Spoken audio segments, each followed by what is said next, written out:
საახალწლოდ მინდა გაგიზიაროთ მარტივი და ძალიან გემრიელი ნამცხვარი ციყვი.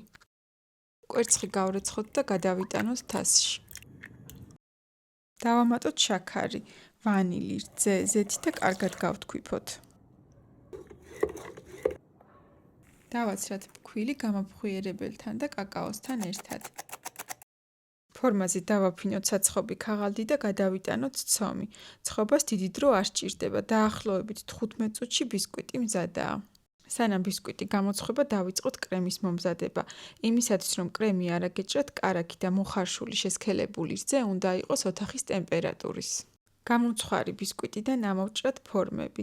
წავუსვათ კრემი და დავაფაროთ მეორე ნახევარი. მე როგორც ხედავთ, საკმაოდ დიდი ზომის ციყვები გამომივიდა.